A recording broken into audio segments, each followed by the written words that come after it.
আপনাকে ধন্যবাদ জানাচ্ছি যে আমি মুক্তি পেয়ে জানতে পেরেছি যে আপনি প্রথম আমার বিষয়টা নিয়ে আলোচনা করেছেন লেট ক্যাপ্টেন শহীদের সাথে, এবং মানুষ জানতে পেরেছে এবং পরবর্তীতে কর্নেল হাসিনাও এসে বলেছে, এবং এটা দিয়ে করে মানুষের আশা ফিরেছে, মানুষের সচেতনতা বেড়েছে, এবং এটা মানুষকে জাগরণ সৃষ্টির জন্য এবং সরকারের উপর চাপ সৃষ্টির জন্য উল্লেখযোগ্য ভূমিকা রেখেছে। এই জন্য আপনার প্রতি আমার এবং আমার পরিবারের পক্ষ থেকে কৃতজ্ঞতা। ধন্যবাদ। ধন্যবাদ। ধন্যবাদ। আসলে আমরা সবাইকে উদ্বিগ্ন ছিলাম, কারণ যেই দুঃশাসন যাচ্ছিল বাংলাদেশ থেকে, তো আসলে মিডিয়া কথা বলতে পারছিল না, কোনো গণমাধ্যমই কাজ করছিল না ঠিক মতো, কেউ কথা বলতে পারছিল না। সেই জায়গাটায় ধরেন আমরা চেষ্টা করছিলাম যতটুকু সম্ভব ভয়েস রেজ করা যায়, যতটুকু সম্ভব ইনফরমেশন দেয়া যায় মানুষকে। তো এই যে বর্তমান যে পরিস্থিতি, ধরেন জেনারেল মঈনুল আহমেদের হাত ধরে 111-এর মাধ্যমে সেনাবাহিনী কিন্তু একরকম ধরেন ক্ষতিগ্রস্ততার একটা টানেলে ঢুকে পড়ে। তো এই হাসিনা পরবর্তী প্রায় 14 মাস পার হয়ে গেল, এবং সেনাবাহিনী কি আপনি কিভাবে দেখেন? সেনাবাহিনী কি জন আস্থায় ফিরে আসছে? সব আপনি এটা দিয়ে আপনি যদি আলোচনা শুরু করি আমরা। আপনার এই প্রশ্নের খুব গুরুত্বপূর্ণ প্রশ্ন, এবং এই মুহূর্তে একটু স্পর্শকাতর জটিল সব বিষয়ের মধ্যে আছে।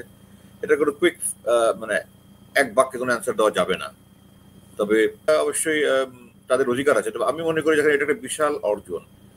এই পৃথিবীর ইতিহাসে কিন্তু 25 জন সামরিক কর্মকর্তার বিরুদ্ধে একসাথে এরকম কখনো ওয়ারেন্ট ইস্যু হয়নি। পৃথিবীর ইতিহাসে 15 জন সামরিক কর্মকর্তাকে এইভাবে কিন্তু একসাথে ট্রাইব্যুনালে হাজির করা হয়নি। এই বিশাল অর্জনটা আমাদেরকে চিন্তা করতে হবে। ছোটখাটো বিষয় নিয়ে আমরা বিতর্কে না জড়িয়ে আমরা সবাই চাই, আমি দৃঢ়ভাবে আগেও বলেছি, আবারও বলছি যে আমরা কারোর উপর জুলুম হোক এটা চাই না, অবিচার হোক কারো চাই না। এখন ধরেন গুম কমিশন এবং ট্রাইব্যুনাল মিলে যা তদন্ত করেছে তার উপর ভিত্তি করে যারা চার্জশিট দাখিল করেছে, এখন সাক্ষ্যরা যারা আসামি হয়েছে তারা নিজের যুক্তি প্রমাণ দিয়ে তাদের সাক্ষ্য দিয়ে তারা তাদের নির্দোষ প্রমাণ করলে আমি চাই তারা মুক্তি পাক। আমি চাই না যে কেউ নির্দোষ শাস্তি পাক, কিন্তু সেনাবাহিনী যে হস্তান্তর করেছে এবং এটার মধ্যে কোনো জটিলতা হয়নি, এটাতে আমি মনে করি মানুষের রাস্তা। আমি তো আমার ফেসবুকে অসংখ্য প্রায় 2 লাখের কাছাকাছি আমার ফলো, আমি ফেসবুকে মেসেজ পাচ্ছি, আত্মীয় স্বজন বন্ধু বান্ধব রাস্তাঘাটে দেখা হচ্ছে। আমি মনে করি যে কয়েক মাস আগে থেকে যে পরিস্থিতি ছিল, এই 8 তারিখে আপনার যে ওয়ারেন্ট বেরিয়েছে এবং 22 তারিখে হাজির হচ্ছে, এর মাধ্যমে আস্থা অনেকটা ফিরে এসছে আমি মনে করি। না, কিন্তু ধরেন যে সেনাবাহিনীর এই অফিসারদের বিরুদ্ধে মামলা হওয়া, পৃথিবীতে নজির নাই, কিন্তু পৃথিবীর কোন সেনাবাহিনী তো বাংলাদেশ সেনাবাহিনীর মতো এভাবে গুম খুনের সঙ্গে যুক্ত ছিল না। ওইভাবে পৃথিবীর কোন সেনাবাহিনী তার ব্রাদার অফিসারদেরকে এইভাবে মানে এইভাবে তো গুমে সহযোগিতাও করে নাই, তাই না? আমি যদি একটু ইন্টারফেয়ার করতে চাই, সেটা হচ্ছে আপনারা যখন সেনাবাহিনীর কর্মকর্তা বলেন, সেনাবাহিনী না বলে, কারণ এই কর্মকর্তারা সেনাবাহিনীর বা সেনাপ্রধানের অধীনের থেকে সমস্ত কাজ করেনি, তারা করেছে এনএসআই, ডিজিএফআই, র্যাবে গিয়ে। সুতরাং আপনি সেনাবাহিনী বলে আমার কষ্ট লাগে, আপনি সেনাবাহিনী এই সমস্ত অসাধু অথবা বিপদগামী কর্মকর্তা বলেন না, কিন্তু স্যার বেসিক ট্রেনিংটা তো সেনাবাহিনীর, এবং আমরা যেটা দেখছি যে সেনাবাহিনী তাদেরকে ওন করছে এখন পর্যন্ত।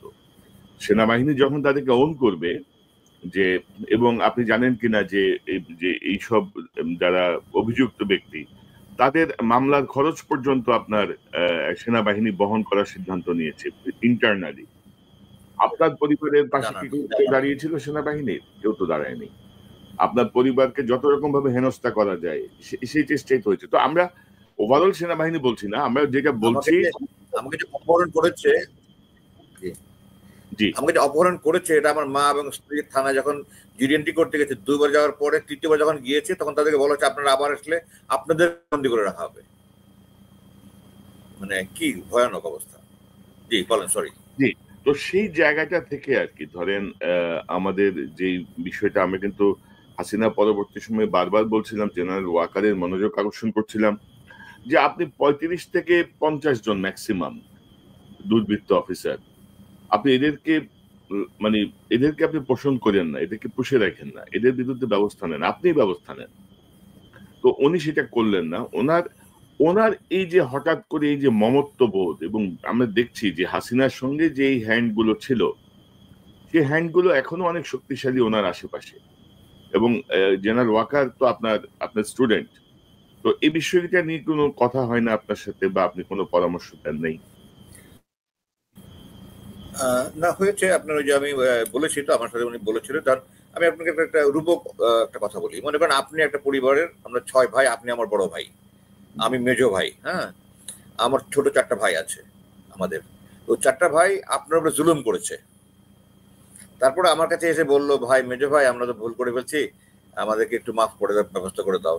আমি যদি আপনাকে বলি ভাই হিসাবে, ভাই বড় ভাই এটা ভুল করে ফেলেছে, মাফ করে দেন, এটা তো আমি বলতেই পারি, তাই না? এটা বলার মধ্যে কোনো আমি বড় অপরাধ দেখি না যে আমি মেজো ভাই হিসেবে বড় ভাইকে বলতে পারি, বড় ভাই আপনি একটু ছোট ভাইরা ভুল করেছে, মাফ করে দেন। এবং আমি যখন তাকে বলেছি যে তারা জুলুম করেছে, তারা এই সেই করেছে, তখন কিন্তু সে আবার আমার সাথে কোনো অ্যারোগেন্সি দেখায়নি বা কোনো আর্গুমেন্টে জানি, সে সরাসরি বলেছে স্যার আপনি যেটা ভালো মনে করেন করেন। তো এই জন্য সে যে আপনার, আমি আমারটা শুধু কথা বলছি, আমি অন্যগুলোর কথা বলছি না। এই আমার মামলার সাথে যারা জড়িত, ওখানে 11 জনের নাম বেরিয়েছে ওয়ারেন্টে, তার মধ্যে 8 জনই তো পলাতক। তো এই 11 জনের মধ্যে সে এখন একটা ব্যাপার তো আছে অবশ্য, যে আমি সেনাপ্রধান থাকলে তখন আমার জন্য এটা খুব জটিল পরিস্থিতি হতো। যখন আপনারা জানেন আমাদের সেনাবাহিনীতে আমরা খুব ঘনিষ্ঠভাবে পারিবারিকভাবে এত বন্ধন আমাদের, তো এখন যদি আমার কাছে 10, 12, 15টা আমি সেনাপ্রধান মনে করেন, 10, 12, 15টা অফিসারের ফ্যামিলি, স্ত্রী সন্তান যারা আমাকে আঙ্কেল ডাকে, আমি ভাবি ডাকি, দাঁড়িয়ে এসে কান্নাকারি শুরু করে, অথচ স্বাভাবিকভাবে একটা মানুষ হিসেবে তো মায়া হবে আমার জন্য। মনে করেন আমি আমার জন্য কিন্তু ইট টুক মি 4 months, আমার 4 মাস থেকে আমার নিজের সাথে স্ট্রাগল করতে হয়েছে যে এই সেনাবাহিনী আমার শিরা উপশিরা লোমকূপ পরমাণু সেনাবাহিনী, আমি out and out a soldier. এখন এই আমার কমরেডসদের যাদের সাথে একসাথে ফাইট করেছি, যারা আমার অধীনে চাকরি করেছে বা আমার ছাত্র ছিল, এদের বিরুদ্ধে আমি যাবো কি যাবো না, এটা আমার জন্য একটা খুব বড় সমস্যা ছিল। মানে সমস্যা আমি খুব বিগ ডিল মনে করি না। অন্যান্য সে কি করেছে আমি সেটা বলছি, আমি মামলা সংক্রান্ত শুধু বলছি। তো সেই অবস্থায় আমি তো শেষ পর্যন্ত সিদ্ধান্ত নিয়েছি যে কথা চিন্তা করে, যে আপনি একটা হাদিস আমি বলেছি ওই দিনও, যে সম্ভ্রান্ত ইহুদি মহিলা চুরি করে ধরা পড়েছিল, রাসূলুল্লাহ ইসলামের কাছে অনুরোধ করা হয়েছিল আপনার হাত যেন না কাটে। উনি বলেছেন যে এটা আল্লাহর হুকুম, আমি যদি আমার মা ফাতেমা করতো তাহলে তার হাত কাটার হুকুম দিতাম। এই কথা চিন্তা করে আমরা কিন্তু এখন যদি বলেন অনেস্টলি স্পিকিং, আমার যে মানে তাদের জন্য মায়া লাগে না তা না, কিন্তু আমি আবেগ আর আইন দুই জিনিস। আমি আবেগের ঊর্ধ্বে উঠে, অনুরাগের ঊর্ধ্বে উঠে আমি চেয়েছি যে ভবিষ্যতে যেন এদের যদি দৃষ্টান্তমূলক শাস্তি হয়, যারা অপরাধীরা তারা বেকসুর খালাপ হয়ে যায়, আমি দোয়া করি আল্লাহর কাছে। কারণ আমার কারণে যেন কেউ কোনো নিরাপদ ব্যক্তি সাজা না পায়, এটা আমি আল্লাহর কাছে কামনা করি। তো যারা অপরাধী তারা যদি দৃষ্টান্তমূলক শাস্তি পায়, তাহলে কিন্তু ভবিষ্যতে যারা এই সরকারে যাবে, কোনো সরকারই কিন্তু এরকম ফ্যাসিস্ট কায়দায় গুম করে চিন্তা করবে না। যারা এই জেনারেলরা বা কর্নেলরা যারা বিভিন্ন বাহিনীতে যাবে, সেনাবাহিনীর বাইরে, এনএসআই, ডিজিএফআই, র্যাবে, তারা কিন্তু অন্ধ আনুগত্য করার ধৃষ্টতা দেখাবে না। তারা বুঝবে যে না, আমাদের এরকম কঠিন সাজা পেতে হবে। আমি এই উদ্দেশ্যে করেছি যে নেক্সট 50 years, 100 years এই দেশে যেন ফ্যাসিস্ট তৈরি না হয়, কোনো অন্ধ আনুগত্য করা মুজিব জিয়ার মতো খুনি তৈরি না হয়। আমার কোনো প্রতিহিংসা না, জিজ্ঞাসা না, প্রতিশোধ নয়। আমি শুধু এই মাত্রই করেছি, দেশের স্বার্থে করেছি আমি, এবং জনগণের কারণে। যদি দেখেন এটা একটা যদি হয়ে যায় এবং বিচার হয়, তাহলে কিন্তু আমি, হাসিন, আরমান, হুমাম, মাইকেল চাকমা, ক্যাপ্টেন মারুফ, আমাদের অ্যাম্বাসেডর মারুফ, আমাদের মতো পরিবারগুলি এত অসহায় অবস্থায় থাকতে হবে না, অসহায় অবস্থায় থাকতে হবে না। বাংলাদেশের জন্য ভবিষ্যতে কোনো পরিবার এরকম অবস্থা থাকতে না হয়। আমার ছোট 2 সন্তানকে আমার স্ত্রী সংসার বড় করছে, তার সংসার সে গয়না বিক্রি করে সংসার চালিয়েছে, আতঙ্কের মধ্যে দিন কাটিয়েছে, বাচ্চা সন্তানদেরকে নিয়ে সে সারাক্ষণ আতঙ্কে থাকতো। এই প্রতিটা পরিবারের তো একই অবস্থা। আমার মা 2 বছর 10 মাস কাঁদতে কাঁদতে দুনিয়া থেকে চলে গেলেন। আমার মা ছিল না, আমার জীবনের শ্রেষ্ঠ বন্ধু ছিল। আমি আমার বইটাতে আমি একটা মা কিনে চ্যাপ্টারে লিখেছি যে আমার মা যদি দুনিয়াতে বেঁচে থাকতো, আমি হয়তো চিন্তা করতাম যে তাদের আমি ক্ষমা করে দিব না। অবশ্য প্রসিকিউশন থেকে আমাকে বলা হয়েছে যে আপনি যদি ইভেন, যেহেতু আমরা প্রসিকিউশন এবং গুম কমিশন ইনভেস্টিগেট করে পেয়েছে, আপনি যদি ডকে দাঁড়িয়েও বলেন যে আমি তাদের ক্ষমা করে দিলাম, রাষ্ট্র ক্ষমা করতে পারে না, কারণ রাষ্ট্রের দায়িত্ব ন্যায় বিচার প্রতিষ্ঠা করা, রাষ্ট্র সেটা করবে। কোনো খুনির সন্তান, মানে খুন হওয়া ব্যক্তির সন্তানও যদি এসে ডকে দাঁড়িয়ে বলে আমার বাবাকে খুন করার এই অপরাধ আমি মাফ করে দিলাম, রাষ্ট্র কখনো মাফ করে না। যাই হোক, এখন আমার উদ্দেশ্য ছিল ওটাই, যে ভবিষ্যতে, অদূর ভবিষ্যতে এই যেন কোনোদিন এরকম ফ্যাসিস্ট না আসে এবং কেউ অন্ধ আনুগত্য না করে। আমাদের শপথ কিন্তু সংবিধান, জনগণ, ব্যক্তি গোষ্ঠী দল নয়। এটা আমরা ভুলে গিয়েছিলাম, যারা করেছে তারা ভুলে গিয়েছিল এটা। কি ভাই বলেন? কিন্তু ধরেন দুর্ভাগ্যজনক হচ্ছে, আপনি যদি দেখেন যে 5ই আগস্টের পরে যে জায়গাগুলো আমরা সেনাবাহিনীর সহযোগিতা চেয়েছিলাম, ধরেন আমি ব্যক্তিগতভাবে জেনারেল ওয়াকারকে আমি তার বিভিন্ন সূত্রে আমার সঙ্গে আমি যোগাযোগের চেষ্টা করেছি। আমি বলেছি যে আপনি যেহেতু সামহাও এই বিপ্লবের সঙ্গে যুক্ত হয়ে গেছেন, আছেন, আমরা এটাকে অন করি, আমরা অপরাধীদের বিরুদ্ধে দাঁড়াই, আমরা এদের বিচার নিশ্চিত করি, আমরা ফ্যাসিস্টদের বিরুদ্ধে অবস্থান নেই এবং আমাদের পূর্ণ সহযোগিতা থাকবে। এই যে ডক্টর ইউনূসকে আমরা পূর্ণ সমর্থন সহযোগিতা করার চেষ্টা করেছি। জেনারেল ওয়াকার আমাদের সঙ্গে কোনো যোগাযোগ সম্ভব করেন নাই। আমরা বারবার রিকোয়েস্ট করেছি যে আসেন আমরা কথা বলি, আমি বিপ্লবটাকে আমরা একটা স্ট্রং অবস্থায় নিয়ে যাই, কিন্তু উনি হাঁটলেন, আমরা যেটা দেখলাম উনি হাঁটলেন উল্টা পথে। আপনি যদি দেখেন যে আপনি কি আয়নাঘরে ছিলেন? আপনি আয়নাঘরে ছিলেন? আমাকে জিজ্ঞাসা করছেন? জি, আপনি তো আয়নাঘরে ছিলেন। এটা দিয়ে মানে জি 2908 দিন, জেনারেল ওয়াকার কি 70,794 ঘন্টা। জি, ও জেনারেল ওয়াকার কি স্বীকার করেন যে আপনি আয়নাঘরে ছিলেন? জেনারেল ওয়াকার বা আর্মি থেকে তো বলা হয় যে আয়নাঘরই নাই, আয়নাঘরের আলামত করা হয়েছে, আয়নাঘরের আলামত না না, আর্মিতে এমন কোনো কিছু করা হয়েছে বলে আমি মানে আমাকে যদি বলার অনুমতি দেন, আমি অগস্ট মাসে মুক্তির 8 তারিখ স্যার আয়নাঘরের আলামত যে নষ্ট করা হলো পরিদর্শনের আগে, আয়নাঘরের আলামত নষ্ট,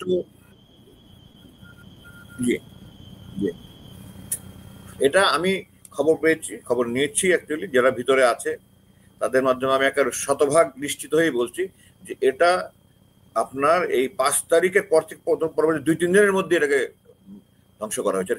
কার আদেশে করা হয়েছে জানি না, কিন্তু জেনারেল হামিদ তখন ডিজি ছিলেন, ওই অবস্থায় ধ্বংস করা হয়েছে। আমি ওখানে যে ডিউটিতে ছিল, আমার ওখানে ডিউটিতে ছিল এমন একজনের কাছ থেকে নিশ্চিত হয়ে বলছি এই কথাটা, যে 5 তারিখ থেকে নিয়ে 7 তারিখের মধ্যেই 8 তারিখের মধ্যেই এগুলো সব সম্পন্ন করা হয়েছে। তখন কিন্তু জেনারেল হামিদ ডিজি, এখন ডিজি কি স্বপ্রণোদিত হয়ে করেছে না কারো নির্দেশে করেছে এটা আমার জানার কোনো সুযোগ নাই। কিন্তু পরবর্তী যে ডিজি এসছে 12 অগস্ট এসেছিল জেনারেল ফয়েজ, যিনি এখন পরবর্তীতে আপনার প্রমোশন হয়ে লেফটেন্যান্ট জেনারেল হয়ে কোয়ার্টার মাস্টার জেনারেল আছে। আমি ওনার সাথে কথা বলেছি, উনি আমাকে বলেছেন যে না স্যার আমি গিয়ে এই অবস্থায় পেয়েছি, এবং আমি নিশ্চিত হয়েছি অন্য সোর্স থেকে ওখানে ডিউটিতে ছিল অন 5th, 6th, 7th, যে এটা ওই 2-3 দিনের মধ্যেই শেষ হয়েছে, নষ্ট করা হয়েছে। তবে নষ্ট করার চেষ্টা করলে তো তা পারেনি। আপনি দেখেছেন আমরা যখন নিয়েছি আমরা সব, আমি বলেছি যে এখানে দেয়াল যে ভেঙে দিয়েছে দেখা যাচ্ছে, ভেন্টিলেটর ছিল না, ভেন্টিলেটর বানানো হয়েছে, লোহার গ্রিলের দরজা ভরিয়ে কাঠের দরজা বানিয়েছে, ছোট কামরা ভেঙে বড় কামরা করেছে, এগুলি তো আলামত স্পষ্ট দেখা গেছে। আপনি এখন আমার কাছে ওগুলি ভিডিও স্টিল ছবি আছে। তো তারা চেষ্টা করেছে, পারেনি, কিন্তু ওই চেষ্টা করাটা আমি মনে করি এটা অত্যন্ত অন্যায় করেছে। আলামত ধ্বংস করা তো অপরাধের সাথে সামিল হওয়া। জি, তো এখন ধরেন এই জাতীয় অপরাধ করেছি, এটাকে ঢাকার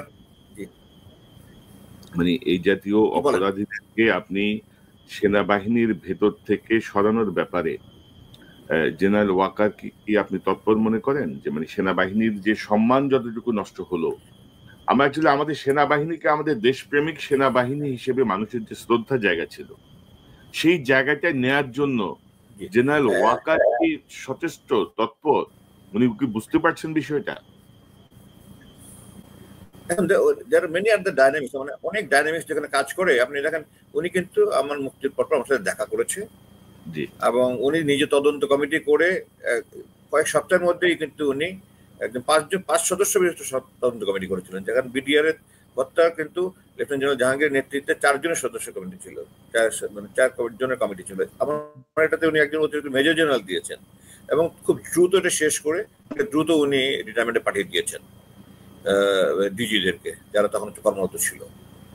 সেখানে তো এটা পরবর্তীতে যারা মনে করেন তারা তাদের বিরুদ্ধে জানুয়ারি মাসে ওয়ারেন্ট বের হলো, তারপরে তারা পালিয়ে গেল এলপিআর থাকা অবস্থায়, এগুলো তো অবশ্যই মানুষ প্রশ্ন করবেই, মানে প্রশ্ন করার সুযোগ যেহেতু রয়েছে। তো যেহেতু কি অ্যাকচুয়ালি হয়েছে জানি না, আমি অনুমান নির্ভর কিছু বলতে চাই না।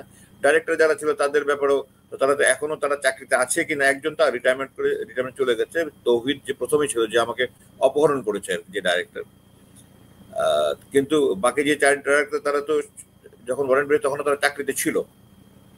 তো তাদের ব্যাপারেও হ্যাঁ, এখানে একটা কথা থাকে যে লিগেসি ক্যারি করা, তারা লিগেসি ক্যারি করেছে, কিন্তু তারা তো এটার বিরুদ্ধে কোনো অবস্থান নেয়নি।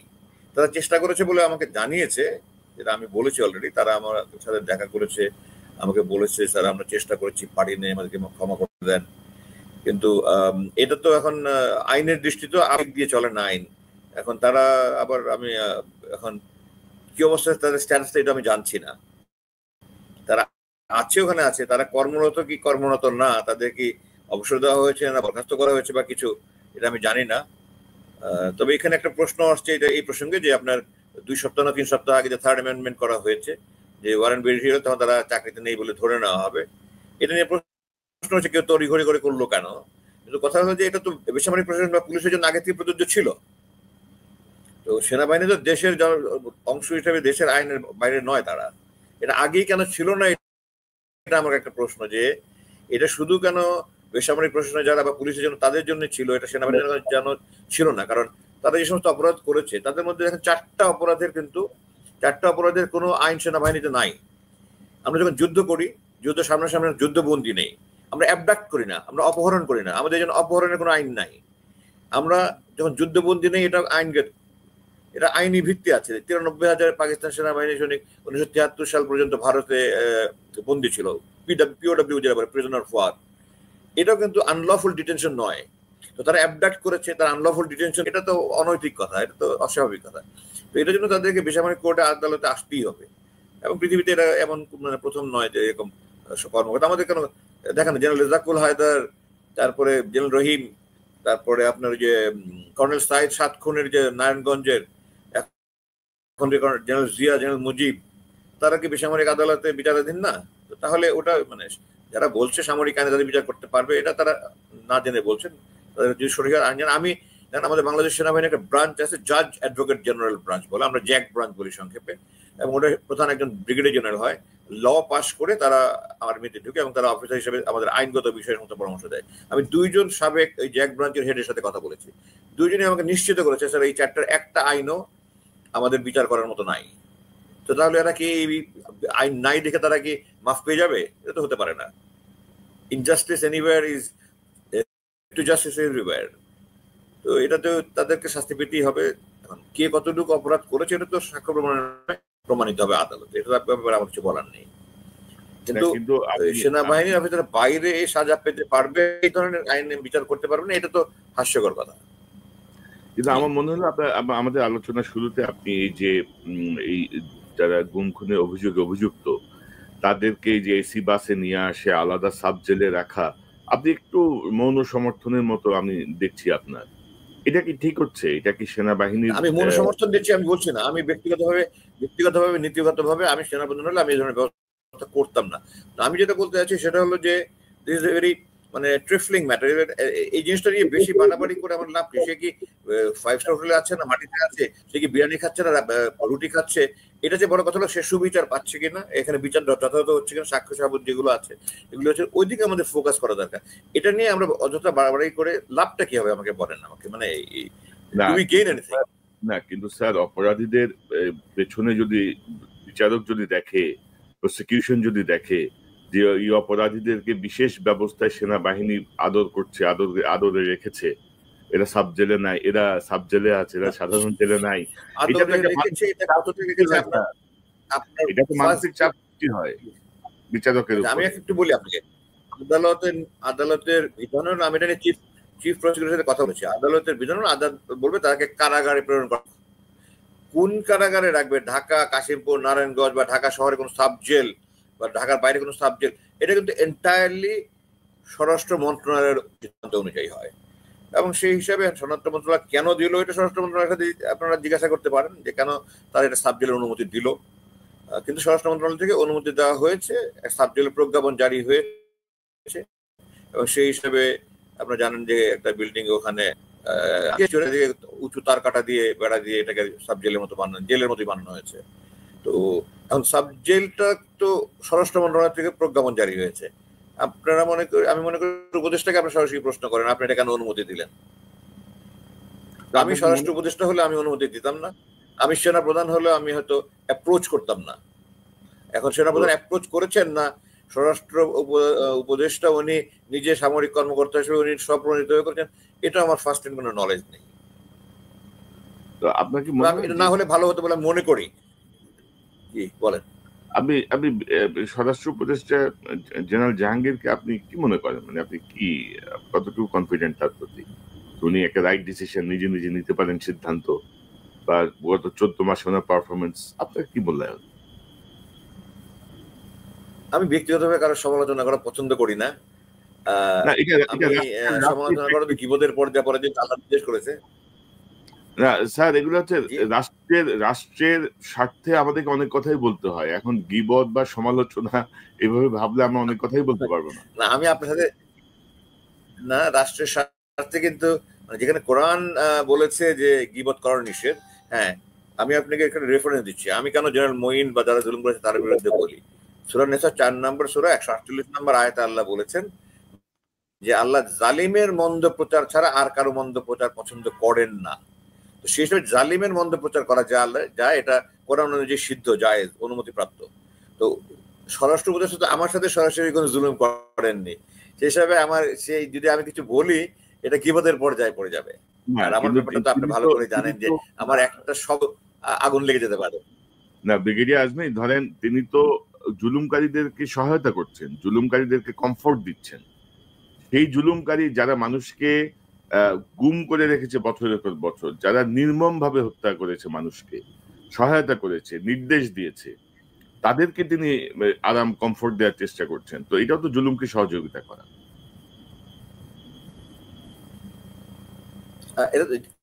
আমি জুলুমের সব হচ্ছি না তো, আমি সেই হিসাবে মজলুম না হয়ে আমি এটা হতে যাচ্ছি না। আপনি 111-এর পরে কিন্তু সাব জেলে প্রাক্তন প্রধানমন্ত্রী সাব জেলে ছিলেন ঢাকার শহরে, মানে জেলের বাইরে।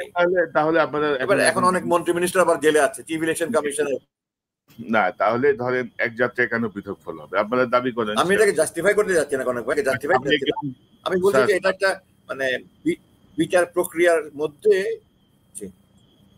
আমি বলছিলাম যে বিচার প্রক্রিয়ার মধ্যে আমি এটা সমর্থন করছি। আমি আবারও বলছি যে আমি আপনাকে বলেছি আমি সেনাপ্রধান হলে আমি করতাম না। আমি জানি না জেনারেল ওয়াকার করেছে কিনা।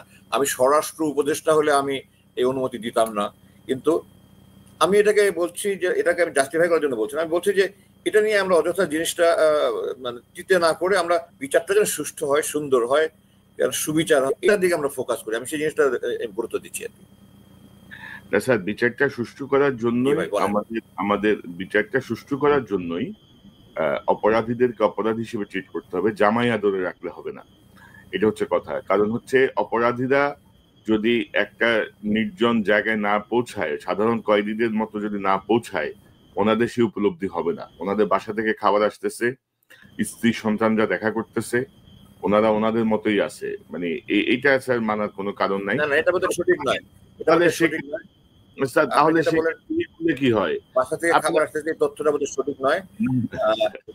তাদের পরিবারও প্রথম দিকে দেখা করতে পেরেছে, তারপরে খাদিরা দিনের পর থেকে তাদের পরিবারকেও বলা হয়েছে, আমি যেটা জেনেছি, যে 15 দিনে একবার সীমিত সময়ের জন্য। স্যার আমি বিচারটা কোথায় হবে? বিচারটা কি কারাগারে হবে? আমি জানতে চাই, বিচারটা কি কনক ভাই, বিচারটা কি কারাগারে হয় না বিচারালয়ে হয়?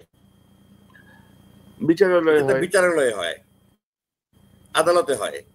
তো আদালতের পরিবেশ কিন্তু, আর বিচারটা বিচারালয় হবে, ওখানে পরিবেশ কিন্তু কোনো পরিবর্তন হয়নি। এবং বিচারক কিন্তু সে ভালো কন্ডিশন আছে না খারাপ কন্ডিশন ওটা দেখে দিবে না, এখানে সাক্ষীর মাধ্যমে যা প্রমাণিত হবে সেটাই রায় দিবে। সুতরাং সে লিভিং কন্ডিশনটা কিন্তু বিচারে কোনো প্রভাব ফেলবে না, আমি সেটা বোঝাতে চাচ্ছি আপনাকে। না, এটা নিয়ে বিচারটাকে বিতর্কিত করার কোনো সুযোগ নেই, কারণ তার লিভিং কন্ডিশনটা বিচারের উপরে সামান্যতম প্রভাব ফেলবে না। এটা হয়তো অবশ্যই একটা পয়েন্ট থেকেই যায়, তারা কেন অতিরিক্ত সুযোগ সুবিধা পাবে না, মানে এটা হচ্ছে কথা। এভাবে সরকারের পক্ষ থেকে একটা বক্তব্য আসতেই পারে, সরকার দেখা দিতে পারে। না, আমি তো সাংবাদিকরা জানি না কেন স্বরাষ্ট্র মন্ত্রণালয়কে প্রশ্ন করে না। সাংবাদিকদের প্রশ্ন করা উচিত ছিল। আপনাদের কথা বলছি না, বাংলাদেশের সাংবাদিকরা প্রতিদিনই ওনার সাথে ইন্টারঅ্যাক্ট করছে। আপনাদের ডিজিএফআই এখনো সাংবাদিকদেরকে ফোন করে? সাংবাদিকরা প্রতিদিন ওনার সাথে ইন্টারঅ্যাক্ট করছে। স্যার, আপনাদের ডিজিএফআই এখনো সাংবাদিকদেরকে? আপনি তো তথ্য, আপনার নেটওয়ার্ক অনেক ভালো, আপনার নেটওয়ার্ক তো অনেক ভালো। আমি একটু লো প্রোফাইলে থাকি, আমি মানুষের সাথে অত যোগাযোগ করি না। আমার এখনো ধরেন স্যার, আমার কিছু তথ্য আছে, এই 5 আগস্টের পরেও ফেসবুকে লেখালেখির জন্য ডিজিএফআই তুলে নিয়ে আসছে ডিবির মাধ্যমে, টর্চার করছে, ফেরত দিচ্ছে। এগুলো নিয়ে আমি কাজ করছি। কাকে? একটা সোশ্যাল, একজন অ্যাক্টিভিস্টকে কেন সে ফেসবুকে এগুলা লিখছে বলে উঠাই নিয়ে আসছে ডিবির মাধ্যমে, তাকে টর্চার করছে, তাকে হুমকি দিয়ে বন্ড দিয়ে তারপর তাকে ছাড়ছে। আপনার নামটা বলুন না, আপনার নামটা বলুন, আমি চেক ব্যাক করে দেখি। না আমি দিব, আমার স্যার একদম প্রমাণিত, এগুলো চেক ব্যাক করা স্যার, একদম চেক ব্যাক করা, আমি দিব স্যার, সামনে নিয়ে জাতির সামনে নিয়ে আসবো স্যার। তো এখন বাংলাদেশের স্বরাষ্ট্র উপদেষ্টাকে কে প্রশ্ন করবে? আপনি কি মনে করেন যে মানে এখন ধরেন স্যার আপনারা তাহলে স্যার ইয়ে করেন, ওই যে খুনি জিয়াউল হাসান, তাকেও আপনারা সাব জেলে নিয়ে আসেন। সোহেল, রিয়ার অ্যাডমিরাল সোহেল, তাকেও আপনারা সাব জেলে নিয়ে আসেন। তারেক সাইদ যে খুনের মামলা, তারও সাব জেলে নিয়ে আসেন। না না, আপনি আপনি স্যার এক জায়গায় পৃথক হইতে পারে না স্যার, তাই না? তো জেনারেল জিয়া কি কম আর্মি নাকি? এই বৈষম্যটা আমি তো বলছি বারবার, আমি বৈষম্যের পক্ষে নই, আমি বৈষম্যের পক্ষে না। আমার বাবার মতো 90 বছর বয়সে একজন বৃদ্ধকে, অসুস্থ, অসহায়, প্রায় অচল অবস্থায় উনাকে মিথ্যা মামলায় কারাগারে রেখেছে, আর সেখানে তো এটার কোনো প্রশ্ন নেই। আমি তো এটার প্রতিবাদী হতেই পারি আমি, কিন্তু আমি জিনিসটাকে মুখ্য করে দেখছি না, এটা আমার বিষয় আর কি। এই জিনিসটাকে আমি ইনসিগনিফিকেন্ট নিচ্ছে। আমার ফোকাস হলো টোটালি বিচারটা, ওখানে সাক্ষ্য ঠিক হবে এবং সুবিচার হোক, না আমরা জুলুমের শিকার না হোক, এটা আমি অবশ্যই দৃঢ়ভাবে কামনা করি। ব্রিগেডিয়ার আজমি, সুবিচার তো বটে, আমার ন্যায় বিচারের পক্ষে। সুবিচার, ন্যায় বিচার আমি জানি না এক জিনিস কিনা, বাট আমরা ন্যায় বিচারের পক্ষে। আমরা মিনিমাম কোন রকমের চাই না, অন্যায় চাই না। তো সুবিচার, ন্যায় বিচার তো সমর্থক। জি জি, তো আমরা চাই না যে কেউ আবার বিচারের নামে জুলুমের শিকার হন, সেটা আমরা চাই না। কিন্তু জি অবশ্যই I am the last man. আপনি খবর নিয়ে দেখতে পারেন, আমি কোনোদিন কারোর উপর জুলুম তো করা দূরের কথা, আমি মানুষকে জুলুম করা থেকে মানে আটকিয়েছি, এটা হাদিসে আছে। নিজে জুলুম করবে না, অন্যকে জুলুম করতে দেখলে প্রতিহত করার চেষ্টা করবে। জি, কিন্তু ধরেন, আর তা না পারলে অন্তর থেকে ঘৃণা করবে। কিন্তু অপরাধী যদি দেখে, এটাকে দৃষ্টান্ত হয়ে যাচ্ছে ভবিষ্যতে সেনাবাহিনীর যে কোনো কর্মকর্তা বা যে কোনো লেভেল যদি কোনো অপরাধ করে, ওরা ধরেই নিবে যে আমার পিছনে পুরো বাহিনী থাকবে, আমার জন্য আলাদা ব্যবস্থা হবে, আমি আলাদা ট্রিটমেন্ট পাবো। তো প্রজাতন্ত্রের কর্মচারী সবাই তো। আপনি কি মনে করেন যে যদি দৃষ্টান্তমূলক শাস্তি হয়, তো শাস্তি পেলে আমি আলাদা ট্রিটমেন্ট পাবো ডিউরিং কাস্টাডি, এটা চিন্তা করে সে অপরাধ করবে? এটা তো যুক্তি হতে পারে না। যে আমি জানি এটা একটা সাহস থাকে আর কি, এটা একটা ব্যাকআপ থাকে। যেমন ধরেন বহু অপরাধী, জেনারেল ওয়াকারের নেতৃত্বে যে সেনাবাহিনী এখন, দায়িত্ব জেনারেল ওয়াকারের, কিভাবে এরা পালাইলো আপনি বলেন? এই 626 জনকে যে আপনি রাখলেন, কিভাবে আপনি পালাই যেতে দিলেন ওদেরকে? এরা কিভাবে বিদেশে গেল? দিস ইজ ইউর রেসপন্সিবিলিটি, তাই না? এখন কেউ যদি মনে করে যে এরকম বসেরা এই জায়গাগুলো স্যার, আপনি আমাদের সেনাবাহিনীকে না কারেকশন হতে দেবে না স্যার। এই জায়গাগুলো সেনাবাহিনীকে আগের অবস্থানে নেবে না। অনেক আগে এক সাক্ষাৎকারে বলেছি, আপনি 626 জনের ইস্যুতে আমি এক সাক্ষাৎকারে বলেছিলাম যে আমি যদি ওই অবস্থা যেন ওয়াকারের জায়গায় থাকতাম, আমিও একটা এই একই তাদেরকে আশ্রয় দিতাম, কারণ না হলে আশ্রয় দিলে দেশে একটা রক্তের বন্যা বয়ে যেত। কিন্তু পরবর্তীতে আমি যেটা করতাম, এদেরকে সরকারের হাতে উঠিয়ে দিতাম। আমি I would never have allowed them to escape. আমি আশ্রয় দেওয়াটাকে ভুল মনে করছি না আমার বিবেচনায়, কিন্তু তাদেরকে সরকারের হাতে উঠিয়ে দিলে এটা সব দিক থেকে ভালো হতো, সেনাবাহিনীর সুনাম হতো, এবং যারা জুলুম করেছে, অন্যায় করেছে, তারা অবশ্যই বিচারের মুখোমুখি হতো। এখন তো তারা সব পালিয়ে আছে। তো এটা আমি কোন আশ্রয় দিলেও পালিয়ে যেতে দিতাম না। এখন ব্রিগেডিয়ার হাজমি কি বলবো, জেনারেল ওয়াকার তো আপনাদের স্টুডেন্ট, তাই না? আপনি যা শিখাইছেন সেভাবেই তো উনি চলছে, তাই না? না, আমি যুদ্ধ শিখাইছি, আমি এই সমস্ত শিখাইনি ভাই। আমি যুদ্ধ শিখেছি, যুদ্ধবিদ। আমি he was my student, I taught him how to fight a battle. কিন্তু ধরেন কনভেনশনাল ব্যাটল, মধ্যে প্রতিরক্ষা, আক্রমণ না, যুদ্ধের সাথে আরো অনেক কিছু তো শেখান। শুধু তো যুদ্ধ শেখানো তো, অস্ত্র শেখানো না, অনেক কিছুই, মানসিক গঠন, ল এন্ড অর্ডারের ব্যাপার এগুলো। বাট জেনারেল ওয়াকার সাহেব পায়াস, উনি ধার্মিক মানুষ, ওনার ব্যাপারে জানেন তো 500-600 officer, most of them 1 star 2 star এখন আমার ছাত্র। তো একটা ছাত্রকে আমি যুদ্ধ পড়ার বিদ্যা আছে, সে মানুষ হিসাবে কেমন, সে ফিল্ডে গেলে কি করবে, এটা বোঝার কোনো সুযোগ থাকে না। আমার ব্যক্তিগতভাবে আমার নৈতিক শিক্ষা তাকে দেওয়ার ওখানে কোনো স্কোপ নাই। আমি তাকে যুদ্ধবিদ্যা শেখাই ওখানে। না, যুদ্ধবিদ্যার সাথে স্যার চলে আসে স্যার, এগুলো তো স্যার মানে একটার সাথে একটা যুক্ত। নৈতিক শিক্ষা বা যুদ্ধক্ষেত্রে সে যে অন্যায় করবে না সেটাও তো শেখাতে হয়। মানে যুদ্ধক্ষেত্রে যে সে রেপ করবে না, জুলুম করবে না, লুট করবে না, এগুলো তো আমাদের শেখাতে হয়। এগুলো পার্ট অফ দ্য ট্রেনিং। তো যাই হোক, আমি জাস্ট মজা করলাম আর কি, আপনার সাথে একটু সুযোগ পাইছি যেহেতু আপনার সাথে একটু ফ্রিলি কথা বলি। তো এখন ধরেন জেনারেল ওয়াকার সাহেব ধরেন যে যে সুযোগটা নিলেন, সুযোগটা পেলেন, মানে বলা চলে সুযোগটা পেলেন, এবং আপনি যদি দেখেন প্রথম থেকে উনি বেশ কিছু কাজ করলেন। মানে ওনাকে কে অথরিটি দিচ্ছে হাসিনাকে দেশের বাইরে পাঠাইতে? সামরিক হেলিকপ্টার উনি পাঠাই দিলেন, 626 জনকে আশ্রয় দিলেন, ভালো কথা, জীবন বাঁচানোর জন্য। কিন্তু এরপরে আপনি তাদেরকে আবার কোথায় গেলেন আপনি এই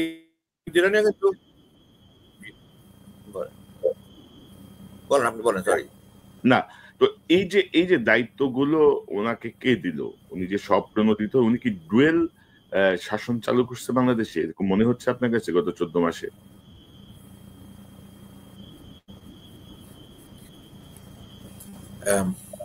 আমি অনুমান ভিত্তিক কিছু কথা বলে সবসময় প্রথমে বলে নিলাম। এখন at the heat of the moment আপনি ওই 5 তারিখ ওই দুপুর বিকেল ওই সময়টায় কিন্তু ঠান্ডা মাথায় রাইট ডিসিশন নেওয়া ইজ ভেরি ভেরি ডিফিকাল্ট। আপনি নিজেকে ওই অবস্থায় দেখেন যে আমি এটা করবো না ওটা করবো, যে কোনো জিনিস একেবারে ওলট পালট হয়ে যেতে পারে। ওই অবস্থায় আমি থাকলে আমি কি সিদ্ধান্ত নিতে জানি না। আমি এই মুহূর্তে যেটা মনে করি, আমি থাকলে হয়তো বা ওই অবস্থান চারিদিকে প্রেশার আমার তখন এই সিদ্ধান্ত নিতে পারতাম কিনা জানি। এখন ঠান্ডা মাথায় আমি বলছি, আমি থাকলে কিন্তু আমি তাকে সেফলি যেতে দিতাম। কারণ সে যদি আমি তাকে আসলে ক্যান্টনমেন্টে আসতাম, মানুষ তখন এতটা ক্ষুব্ধ মারমুখী ছিল, ক্যান্টনমেন্টে যাওয়াটা অস্বাভাবিক ছিল না। 90-এর সময় আপনার এরশাদের বিরুদ্ধে আন্দোলনের সময় দেখেন, তখন মানুষ প্রায় ভিতরে ঢুকে যায় অবস্থা। তো এখন তো এইবার তো শতগুণ বেশি মানুষ, যে বিস্ফোরণমুখ সব ক্যান্টনমেন্টে এমপি চক্র দিয়ে যদি ভিতরে ঢুকতো, দেশ আরেকটা সর্বনাশ হয়ে যেত, তার ওই মহিলার খোঁজে যদি ঢুকতো। তো এটা কিন্তু তখন একটা খুব কঠিন সিদ্ধান্তের ব্যাপার ছিল যে তাকে আমি আশ্রয় দিব না।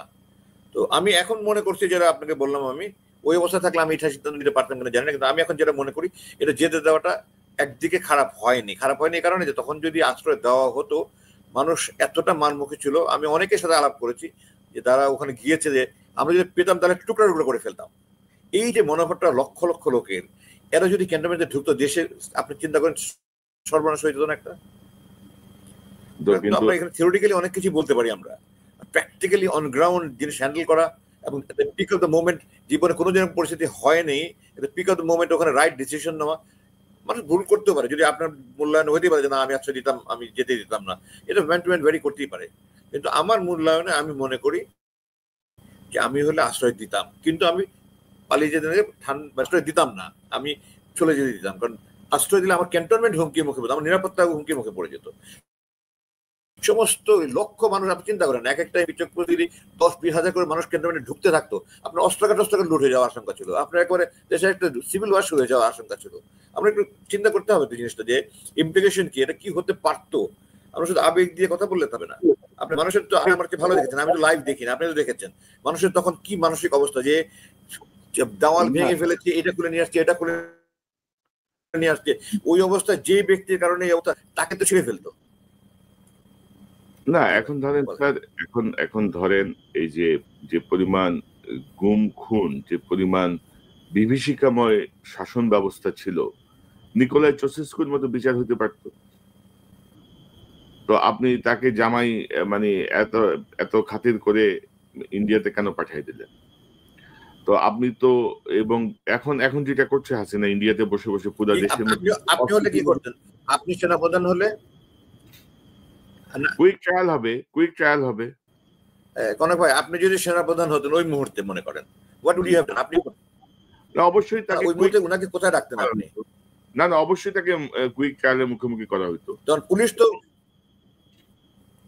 আপনি কি তাকে ক্যান্টনমেন্ট নিয়ে যেতেন? পুলিশ তো পুলিশের অস্তিত্ব ছিল না তখন, আপনি কি তাকে ক্যান্টনমেন্ট নিয়ে যেতেন?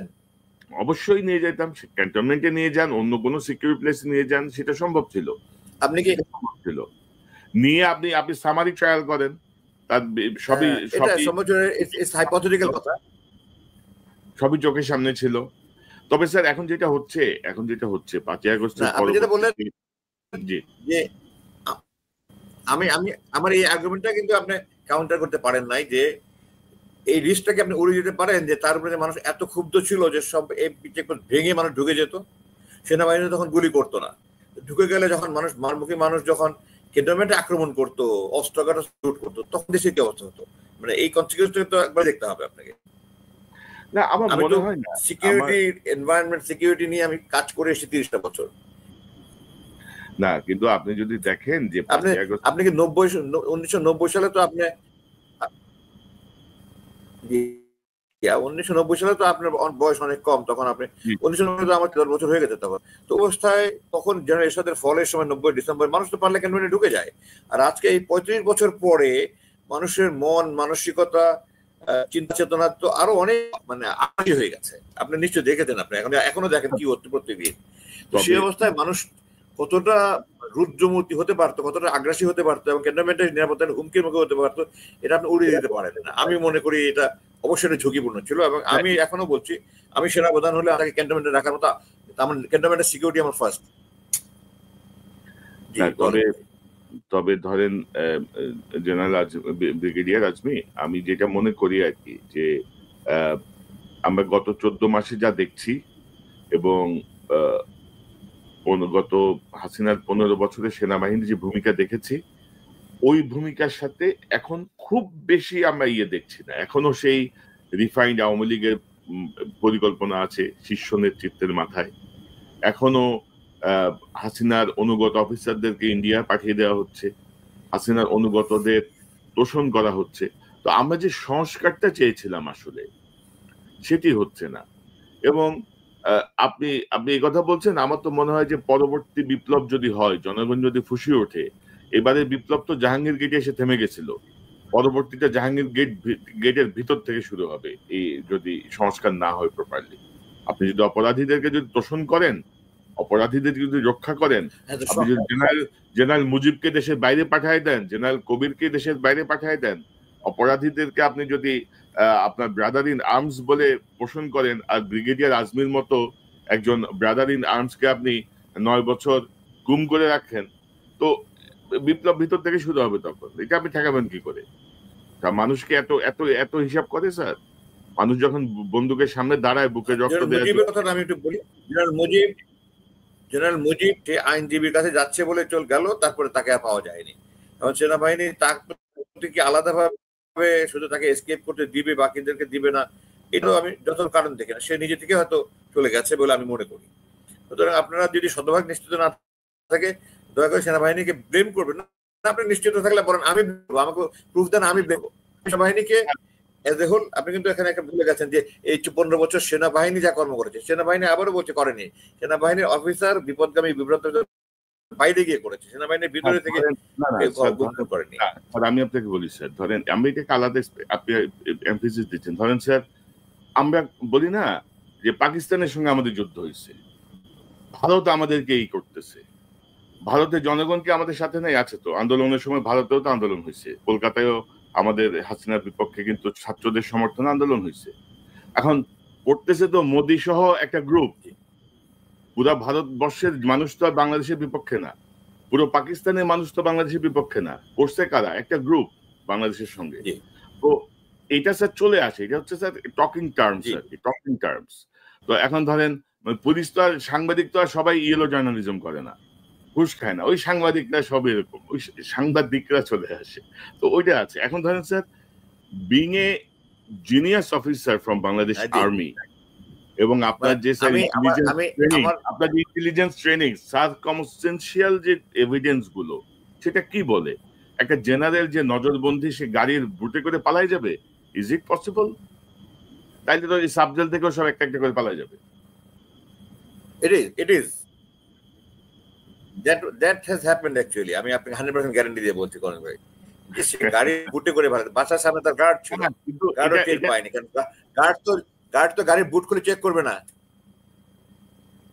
আপনি আমাকে চলে তো চেক করতেন, আপনি ওইটা কেন করলেন না? আপনি কর্তব্য অবহেলা করছেন। আমি যদি ওখানে থাকতাম, আপনি তো আমার সবই চেক করতেন, পলিথিন ব্যাগ একটাও খুলে দেখতেন যে কিছু আছে কিনা ভিতরে। তা আপনি গাড়ি বুট চেক করবেন না? সিকিউরিটির মধ্যে পড়ে না, একটা সিকিউরিটির মধ্যে ওপেন অ্যারেস্ট ক্যান্টনমেন্টে ওপেন অ্যারেস্টের কনসেপ্ট। আচ্ছা স্যার, যাই হোক, আমাদের যে একটা ওপেন অ্যারেস্ট টার্মিনোলজি আছে, এটা আপনি সম্পর্কে জানেন কিনা জানি না। আমি জানি স্যার, জানি, কিন্তু সেখানেও তো আমি কোনো অপকর্মকে কখনোই সমর্থন করি না, এটা আপনারা নিশ্চয়ই জানেন, বুঝেন যে আমি কোন রকমের অপরাধকে অপকর্মকে আমি কোনোদিনই সমর্থন করি না। আমি হলে তো আমি তাহলে মামলাই করতাম না এতজন জেনারেলের বিরুদ্ধে। আমি অপরাধ অনুমান করে কোনো কথা বলতে রাজি নই।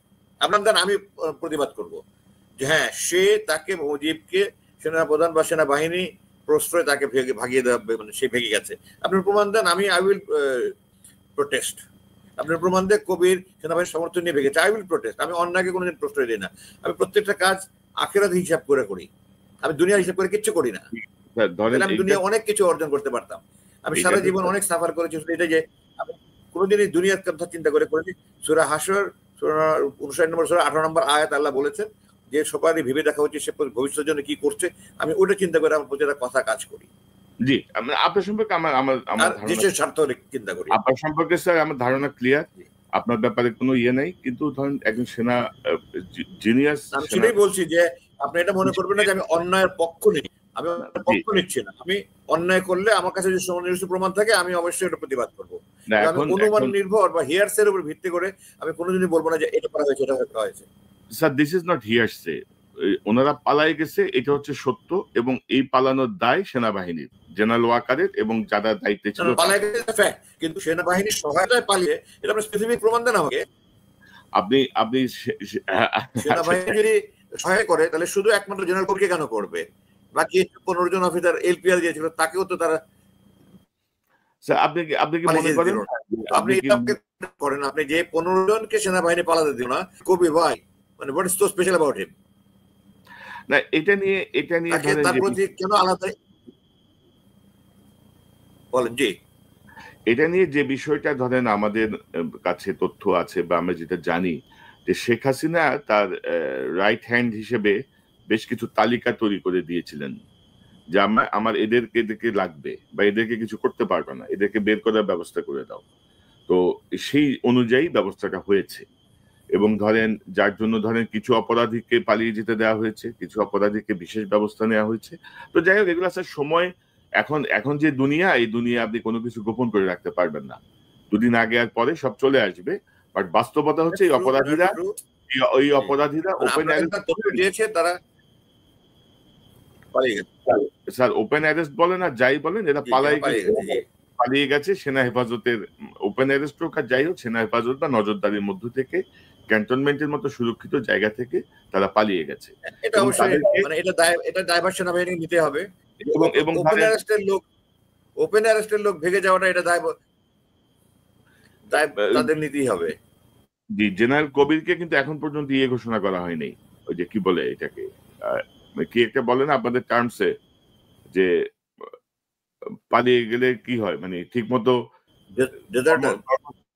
জি, এখনো ডেজার্টার ঘোষণা করা হয়নি। আমরা বলি অ্যাবসলিউটলি, জি, AWOL এখনো ঘোষণা করা হয়নি কিন্তু জেনারেল কবিরকে। তো এই দায় কার? এটা কিন্তু ঘোষণা করা হয় না সাধারণত। না, মানে ঘোষণা করা হয় না। অসংখ্য AWL দেখেছি, ঘোষণা করা হয় না। পাবলিকলি বলছে না, সে চলে গেছে। এটা অফিশিয়ালি হয়নি স্যার, এটা অফিশিয়ালি হয়নি। মানে এটা কোনো বই তাকে ঘোষণা করা হয়নি এখনো, ডেজার্টার ঘোষণা করা হয়নি এখনো। তো এই যে মমত্ব আর কি, অপরাধীর জন্য এই যে মমত্ব, সেই মমত্ব আমাদেরকে একটা স্পেসিফিক ডিউরেশনের পরে ডেজার্টার ঘোষণা করা হয়, সাথে সাথে ডেজার্টার ঘোষণা করা হয় না। ওই ডিউরেশন আমার যদি ভুল 90 ডেজ পরে তাকে ডেজার্টার ঘোষণা করা হয়। না বোধহয় না, এটা কি ঠিক স্যার? 90 ডেজ আমার তো মনে হয় 8 তারিখে না 9 তারিখে। আমি তো জানি আরো কম ডিউরেশন। 90 দিন না স্যার। এটা কি আপনি কি একটু চেক করবেন স্যার? আমার মনে হয় ডেজার্টারের জন্য 90 দিনের মধ্যে 60 দিন হবে। আমি তো অনেক কিছু ভুলে গেছি 8 বছরে। না, এটা আরো ভেঙে গেলে সাথে সাথে আমরা বলি AWL, সাথে সাথে ডেজার্টার বলে। জি। তো আচ্ছা স্যার, যাই হোক, যেগুলো হচ্ছে আপনিও দেখতেছেন, আমিও করতে হবে এটা। আমি আমার মনে হয় যে এটা খুব আরো শর্ট টাইম, এটা 24 ঘন্টা বা 72 ঘন্টা এরকম একটা সময়। তো আমার অনুষ্ঠানের না না না না না না আমি অসংখ্য অফিসার সৈনিক এরকম জি জি তো স্যার জি ভাই এই যে ধরেন আপনি একজন বঞ্চিত অফিসার, আপনাকে আমরা বঞ্চিত অফিসারের ক্যাটাগরিতে ফেলতেই পারি। আপনাকে বরখাস্তটা উজ্জ্ব করা হয়েছে, আপনার বরখাস্ত উজ্জ্ব করে আপনাকে অবসরে দেওয়া হয়েছে, কিন্তু আমরা আশা করেছিলাম যে আপনি অন্তত একটা র্যাঙ্ক আপ হবেন, আপনার প্রতি যে বঞ্চনা তার অন্তত একটা রেমেডি আপনি পাবেন। এবং যতটুকু জানি যে জেনারেল ওয়াকার আপনাকে এই জাতীয় আশ্বাসও দিয়েছিলেন, মানে আপনি অন্তত এটা একটা একটা মানে আপনার র্যাঙ্কটা বাড়বে। আপনি শুনতে পাচ্ছেন আমাকে ঠিক মতো? আপনি শুনতে পাচ্ছেন? এখন শুনতে পাচ্ছি। জি জি না, বললাম যে আপনার আপনি একটা র্যাঙ্কের কথা বলছেন তাই তো? র্যাঙ্ক আপ হওয়ার কথা ছিল, আপনাকে জাস্ট এটা কিছুই না, আপনার জীবন থেকে যা হারিয়ে গেছে সেই জায়গাটায়, কিন্তু এক ধরনের সম্মান দেয়া, এক ধরনের প্রতিবিধান বলা চলে। তো সেই জায়গাটা কেন হলো না? জেনারেল ওয়াকারের সঙ্গে আপনার যে সম্পর্ক ছিল, সেই সম্পর্কে কি কোনো দূরত্ব তৈরি হয়েছে?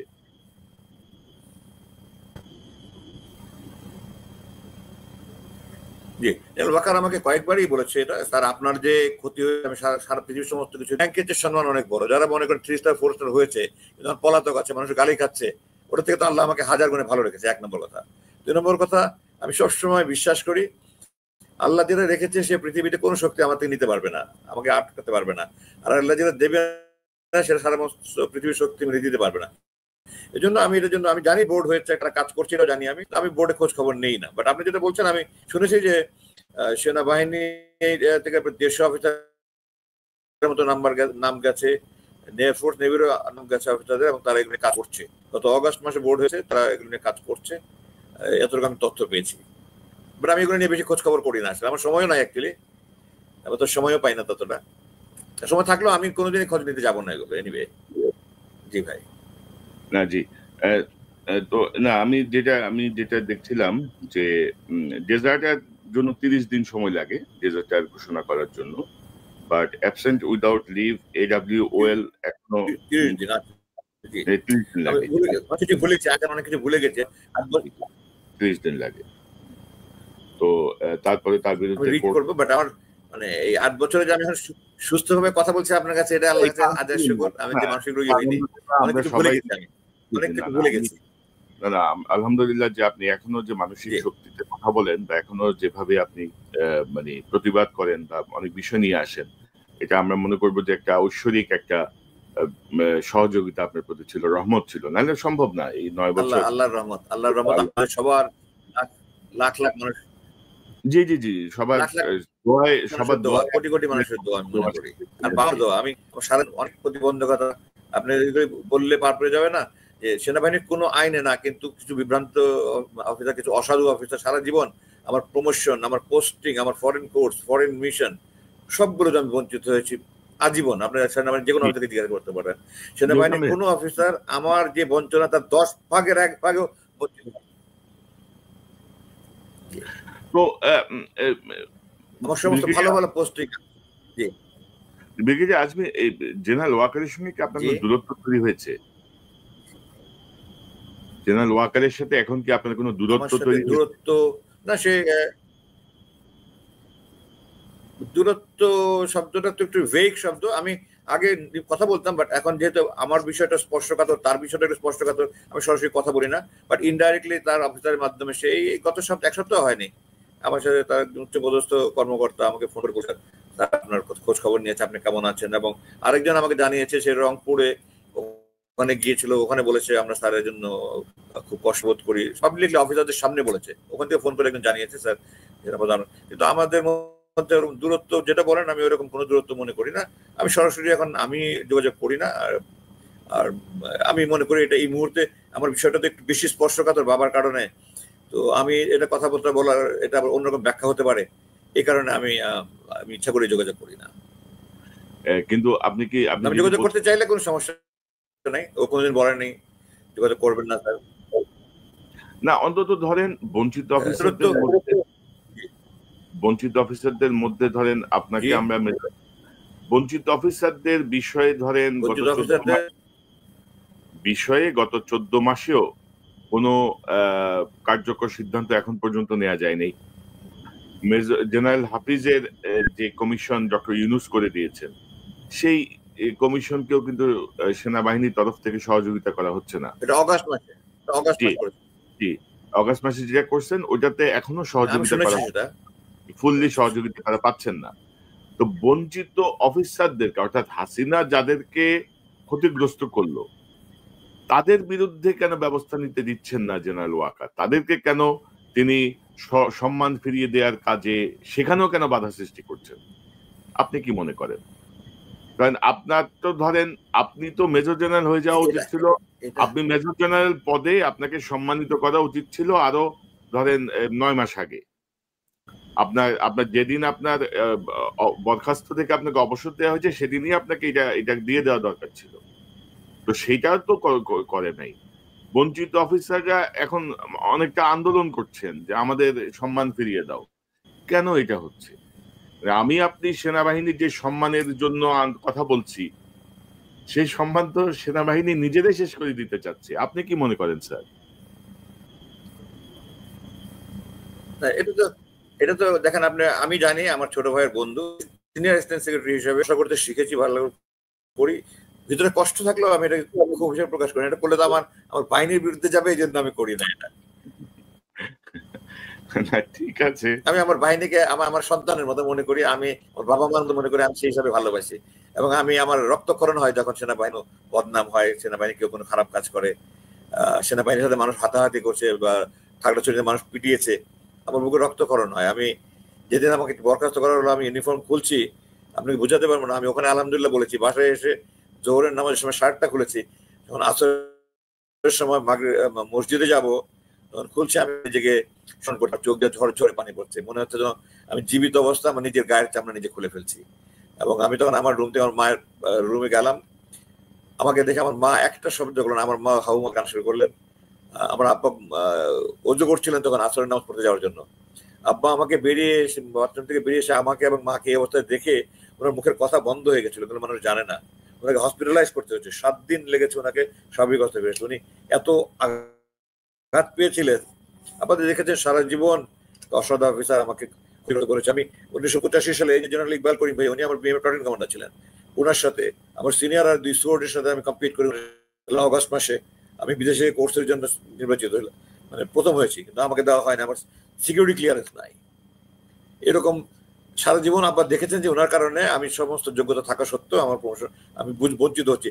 এই কষ্ট আব্বা এতদিন ধরে রেখেছেন, কিন্তু আমাকে আর মাকে ওই দিন কাঁদতে দেখে 24 তারিখ বিকেলবেলা আব্বা মুখের ভাষার কথা বন্ধ হয়ে গেছিল। কয়েকদিন তো একটা শব্দ উচ্চারণ করেনি। তারপর আস্তে আস্তে আমি হাসপাতালে অ্যাটেন্ডেন্ট ছিলাম 7 দিন, সারাক্ষণ কথা বলে বলে বলে বলে তারপর স্বাভাবিক হয়েছেন। তো এগুলো তো কষ্ট করা যাবে না। সেনাবাহিনীকে ভালোবাসি, সেনাবাহিনীর কোনো দোষ নেই। আমি আবারও বলছি, করেছে কিছু অসাধু অফিসার, বিভ্রান্তকারী অফিসার। না, আমি আপনার সাথে একমত, আপনার কথার সাথে আমি একমত, কিন্তু ধরেন যে আপনি সেনাবাহিনীর ভেতরের মানুষ, আপনি যে অনুভূতি ফিল করেন সেনাবাহিনীর জন্য, একজন সাধারণ মানুষ, একজন সাধারণ সাংবাদিক হিসেবেও আমি কিন্তু তার চেয়ে বেশি আমাদের সেনাবাহিনীকে ওন করি। আমি ভিতরে অনেক কিছুই জানি না, কিন্তু তারপরে এক ধরনের ভালোবাসার জায়গা আছে আমার সেনাবাহিনী। কিন্তু 57 জন অফিসারকে বিডিআর এর ভেতরে পরিকল্পিতভাবে যে হত্যা করা হলো, 15 বছর পরে এসে আপনি সুযোগ পেলেন সেটা বিচার করার, সেই বিচারটা কি ঠিক মতো হচ্ছে? সেই বিচার কি সেনাবাহিনী ঠিক মতো করতে দেবে? সেই সহযোগিতা কি হচ্ছে, নাকি এখানে ফুল স্টপ হয়ে আছে? No if no but, full stop. BDR এর কমিশন, আমি মনে করি না, আমি একাধিকবার কথা যে সেনাবাহিনী এবার সহযোগিতা করছে না, এটা আমি আমার সরাসরি কোনো তথ্য নাই। কারণ তথ্য থাকলে যদি অসুবিধা করতে আমি অবশ্যই জানতাম। ব্রিগেডিয়ার আজমি, ধরেন আমাদের পলাতক শেখ হাসিনা, তারেক সিদ্দিক, তারপরে হচ্ছে তাপস, নানক, মির্জা আজম, এদের সবচেয়ে বড় ভয় ছিল যে বিডিআর এর 57 জন হত্যাকাণ্ডের সাথে তারা যুক্ত, তারা সেটা জানে। সেনাবাহিনীর একটা সিপাহীও জানে, একটা মানে সিপাহী লেভেলও জানে যে এই ঘটনাটার পিছনে কারা কারা যুক্ত। তারা সবসময় ভয় ছিল যদি পতন হয় তারা প্রথমে এই মামলাতেই ফাঁসবেন, কিন্তু পতনের পরপরই বা পতনের মুহূর্তেই তাদেরকে সেনাবাহিনী জামায়াত করে হেলিকপ্টারে করে দেশের বাইরে পাঠাই দিচ্ছে। এটা তো আমি মনে বলি ইউনিফর্মের সঙ্গে বিশ্বাসঘাতকতা, শপথের সঙ্গে বিশ্বাসঘাতকতা। আপনি কি মনে করেন একটু বলবেন আমাকে?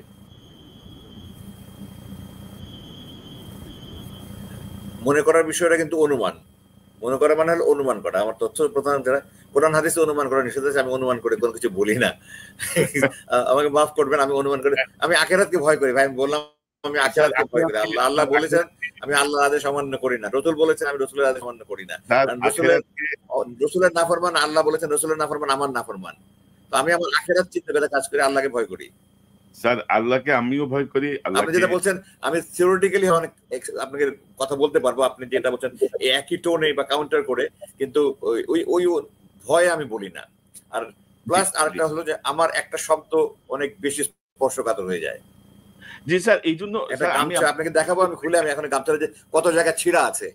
জি জি না স্যার, আমি ধরেন আপনার সাথে এই জন্য খোলাখুলি কথা বলছি যে ধরেন আপনার কাছে আমাদের একটা অধিকার আছে, দাবি আছে, কথা বলছি, আপনার কাছে একটা দাবি আছে যে আমরা এই বিষয়গুলো আপনার কাছে জানতে চাই, আমরা বলতে চাই। কারণ এই মুহূর্তে ধরেন আপনার সেনাবাহিনীতে আপনার যে অবদান বা আপনার যে প্রশিক্ষণ বা আপনার যে যোগ্যতা, সেই জায়গাটা থেকে আমি আমি আমি পার্সোনালি চাই যে আপনি আরো ভয়েস রেজ করেন। এই যে আমাদের কর্নেল নামটা বলে গেছে, হাসিন ভাই, colonel Hasin, brigadier general Hasan Nasir সহ যারা মুভমেন্টে আছেন, আপনি তাদের সঙ্গে জয়েন করেন যে নো, আমরা আমাদের সেনাবাহিনীকে এইভাবে দেখতে চাই না, আমরা এই দেখতে চাই। তো আমরা অনুষ্ঠানের শেষ দিকে আপনার কাছে শেষ প্রশ্নের দিকে যাই আমরা, এবং আপনি জি আমি আমি আমি একটু বলি যে জি বলেন, সরি বলেন। না না আপনি বলেন, আপনি না না বঞ্চিত অফিসারদের সাথে আপনি বলতে চাচ্ছি আপনি ওনাদের সাথে আমাকে এইভাবে কম্পেয়ার করলে হবে না।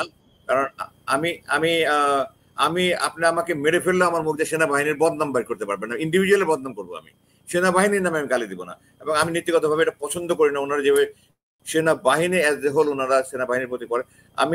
আমি মনে করি এটা উপরের দিকে থুতু দিলে নিজের গায়ে এসে পড়ে। ওনারা ব্যক্তি নিয়ে যাক বলুক, সেনাবাহিনীকে ঢালাও ভাবে কিছু করা এটা আমার কাছে খুব অপছন্দের একটা ব্যাপার। আমার প্রতিষ্ঠান, আমার প্রাণের প্রতিষ্ঠান, এবং আমি সেনাবাহিনীকে ভালোবাসি। সুতরাং সেনাবাহিনীকে আমি কোনো কথা বলার কথা, অন্য কেউ কোনো কথা বললাম শুনুন, আমি যত গালি খাই, 1 বছর থেকে আমি গালি খাচ্ছি, আই ডোন্ট কেয়ার, আমি গালি খাই, কিন্তু আমার প্রতিষ্ঠানের কোনো বদনাম হোক এটা আমি চাই না। আমার প্রতিষ্ঠান কিন্তু খুব ভালো প্রতিষ্ঠান, বাংলাদেশের একটাই প্রতিষ্ঠান, গর্ব করার মতো প্রতিষ্ঠান। কিন্তু কিছু লোক এটা খারাপ আছে, তো আমি তো বলছি তো, আপনি যে দেয়ার পার্ট অফ দ্য সোসাইটি, আপনি তো এটাকে আইসোলেট করতে পারবেন না। আপনার এরা তো এই সোসাইটির থেকে আসছে, এর মধ্যে খারাপ ভালো থাকবেই। আমাদের এখানে ভালোর সংখ্যা ওভারওয়েলমিং মেজরিটি, খারাপ খুব কম। আপনি দেখেন এই 25 জন অফিসার তারা যে সেনাবাহিনীতে ছিল, সেনাবাহিনীতে কোনো অপরাধ করার সাহস করেনি তারা। তো আমাদের প্রথা প্রচলন, বিধিবিধান, আইন কানুন খুব কঠোর। রিক্রুটমেন্টে গিয়ে টাকা খাওয়ার জন্য জেলে যেতে হয়। এই আপনার ইলেকশন ডিউটিতে গিয়ে ওখানে ট্রাকের তেল বিক্রি করার জন্য তাকে জেলে যেতে হয়। তো এই জন্য এরা সাহস পায়নি। কিন্তু আমাদের যেহেতু এখানে একটু গুরুত্বপূর্ণ আমি বলি, আমাদের সামাজিক ব্যবস্থা, পারিবারিক ব্যবস্থা, শিক্ষা ব্যবস্থা, কোনো নৈতিক শিক্ষা নেই। সেনাবাহিনীতে একাডেমিতে কিছুটা আছে, এরপরের ধারাবাহিকতা না। আমি আজকে সেনাপ্রধান সহ সমস্ত ভবিষ্যৎ সেনাপ্রধান জেনারেলদেরকে অনুরোধ করবো, আমি আরেকদিন বলেছি যে আপনারা প্লিজ, যে কেন সেনাবাহিনী বাইরে এসে মানুষগুলি নৈতিক মান ধরে রাখতে পারছে না, প্লিজ লুক ইনটু ইট। আপনাদের এখানে আমি নিশ্চিত মনে করি যে সেনাবাহিনীতে অফিসারদের একটা নৈতিক প্রশিক্ষণের দরকার আছে, যেটা ঘাটতি আছে। প্রতিটা প্রশিক্ষণের মধ্যে একটা নৈতিক মূল্যবোধ গড়ে উঠে, একটা দেশপ্রেম আরো প্রখর হয়, এটার একটা প্যাকেজ থাকা উচিত, যেটা নেই। শুধু যুদ্ধবিদ্যা শেখায়, অস্ত্র প্রশিক্ষণ শেখায়, যদি সবগুলোর মধ্যে যদি তার একটা মূল্যবোধের ট্রেনিং, তাহলে তার মূল্যবোধ যেটা একাডেমিতে শিখে এসছে, ওখানে বলা হয় যে gentleman will not lie, cheat or steal, nor will tolerate anyone doing so। মিথ্যা বলবে না, চুরি করবে না, প্রতারণা করবে না, কেউ করলে তাকে সহ্য করবে না। এই অফিসারগুলি কেন এরকম হলো? কারণ তোমার সেনাবাহিনীতে কন্টিনিউটা নাই, কন্টিনিউটা নৈতিক ট্রেনিং এর নাই। এই জন্য আমি আজকে সেনাপ্রধান সহ সমস্ত সেনাপ্রধানকে অনুরোধ করবো, তোমরা ভাই প্লিজ আমার এই সেনাবাহিনীকে ধ্বংস হতে দিও না, তোমরা এটাকে নৈতিকভাবে মান উন্নত করার জন্য হোয়াটএভার ইট ইজ তোমরা আই এম ওয়েলকাম যে if you want to call me and suggest করবো কিভাবে কি করা যায়। এটা আমাদেরকে করতেই হবে। আমি সেনাপ্রধানের কথা বলেছিলাম, ভুলেছে কিনা জানি না, হয়তো চাপের মধ্যে। আমি বলেছিলাম যে তুমি প্রতিটা অফিসারের অফিসে একটা কথা লিখে দেবে, হাদিস, অধীনস্থদের সাথে দুর্ব্যবহার কোনোদিন জান্নাতে যাবে না। Is very important. আমাদের সেটা সব পর্যায়ে বাহিনীগুলোতে একটু বেশি। তো আমি আই এম অলওয়েজ ওয়েলকাম, মানে রেডি টু হেল্প ইউ একটা মোরাল আর্মি গড়ে তোলার জন্য, একটা স্ট্রং ডেডিকেটেড কমিটেড আর্মি গড়ে তোলার জন্য, যে কিছু করার জন্য আমি প্রস্তুত আছি। জি স্যার, জি এটা নিশ্চয়ই একটা ভালো পরামর্শ বা ভালো প্রস্তাব আপনার জন্য, কিন্তু একটা ভালো আর্মি গড়ে তোলার জন্য যে আমের ঝুড়ি থেকে পচা আমগুলো আগে ফেলতে হবে, তারপরে হবে আর কি, নাহলে বাকি সব আমও পচে যাবে। ওই পচাগুলো ফেলতে হবে। পচাগুলো হয়ে গেছে, এটাকে পুরো ড্যামেজ কন্ট্রোল করতে হবে। ড্যামেজ কন্ট্রোল করতে হবে। এবং স্যার আপনার কথায় মনে হচ্ছিল যে আপনি বারবার আমি নিশ্চিত যে বলেন স্যার। আমি নিশ্চিত যে আমাদের এই আলোচনা নিশ্চয়ই জেনারেল ওয়াকারের কাছে পৌঁছাবে। হয়তো এখন লাইভ দেখতেও হয়তো আমি জানি না, তার কাছে পৌঁছাবে। আমি আশা করি যে সে এই ব্যাপারে পজিটিভ একটা পদক্ষেপ গ্রহণ করবে। না আমরা তো চাই, কিন্তু দায়িত্ব নেওয়ার পরে কিন্তু দেখেন মেয়েদের হিজাব ওপেন করে দিয়েছিল। আপনি যদি দেখে থাকেন, সেই গত বছর সেপ্টেম্বরে, আমার যদি ভুল না হয়, যে আগে সেনাবাহিনী হিজাব করতে পারত না, সে হিজাব ওপেন করে দিয়েছে। না জেনারেল ওয়াকার, আমি মনে করি হিজাব ওপেন করাটা is not an factor. Sir general Waker সাহেব কিন্তু অসম্ভব ধার্মিক মানুষ, সৎ মানুষ হিসেবে আমি জানি, এবং উনি সফট হার্টেড। উনি কিন্তু মানে এক ধরনের কি বলবো কোমলতা, মানে হৃদয়ের যেই কি বলবো এটাকে আমরা সফটনেস, সেটা ওনার আছে, এটা আমরা জানি। সেনাবাহিনীতে একজন পাবেন না, একজনকে পাবেন না যে তার আচরণ ব্যবহার নিয়ে কোনো কটু কথা বলে। জি, কিন্তু আমি আপনার বক্তব্য থেকে দুইটা বিষয় একটু পয়েন্ট করতে চাই। একটা হচ্ছে যে আপনি যেটা বলছেন, আমি বারবার বলছি যে আমরা সেনাবাহিনীর, ধরেন শেখ হাসিনা গত 15 বছরে আমাদেরকে বলতো, আমরা সমালোচনা করতাম সরকারের, আমাদেরকে বলতো রাষ্ট্রবিরোধী, আমরা রাষ্ট্রের বিরুদ্ধে অপপ্রচার করছি। রাষ্ট্র এবং সরকার এক জিনিস না। এখন সেনাবাহিনীর এটা ওই সময়কার ন্যারেটিভ। জেনারেল আজিজকে নিয়ে সমালোচনা নাই। জি, জেনারেল আজিজকে নিয়ে সমালোচনা করছে, বললো যে এরা সেনাবাহিনীর বিপক্ষে, সেনাবাহিনীকে ক্ষতিগ্রস্ত করছে। নো, আমরা বলছি স্পেসিফিক একটা পার্সেন্টেজকে নিয়ে, সেটা 3 to 5%। এই 3 to 5%-এর জন্য আচ্ছা ধরেন 2%, 1%, কিন্তু আপনি 1%-এর জন্য পুরো বাহিনীটাকে আপনি ক্ষতিগ্রস্ত করছেন। এবং আমরা যখনই কথা বলছি, আপনি সেটাকে আমলে না নিয়ে আপনি বলছেন যে এরা সেনাবাহিনীর বিপক্ষে, এরা সেনাবাহিনীকে ধ্বংস করতে চায়। নো, আমরা চেষ্টা করছি সেনাবাহিনীর ভাবমূর্তি পুনরুদ্ধারে, আপনাদেরকে সহযোগিতা করতে। পুনরুদ্ধার করবেন আপনারা, আমরা কি করব? আমিও দেশবাসীকে আপনার মাধ্যমে আহ্বান করবো যে আমি কিন্তু বলেছি যে আপনারা সেনাবাহিনীকে গালি দিয়ে সেনাবাহিনীর সাথে থাকেন, সেনাবাহিনীকে শক্তি যোগান। তাদের এই মনোবল যে ভেঙে গেছে, তারা যে এখন এই 15-16 বছর তাদেরকে ধ্বংসের দিকে নিয়ে যাওয়া হচ্ছে, এখান থেকে ফিরে আসতে জনগণের সাহায্য লাগবে, আপনাদের সাহায্য লাগবে। জি, এখন আমাদের সাহায্য করেন, উৎসাহ দেন। আমি আশা করি ইনশাআল্লাহ সেনাবাহিনী এই ধাক্কা কাটিয়ে উঠতে পারবে। আমাদের সাহায্য যদি আপনারা নিতে চান, ওনারা নিতে চান, যেমন আপনিও তো এখন সিভিল স্যার, তাই না? আপনি তো এখন সিভিল, তো আমাদের সাহায্য যদি সেনাবাহিনী নিতে চায় আর কি, না নিতে চাইলে কিছু করার নেই।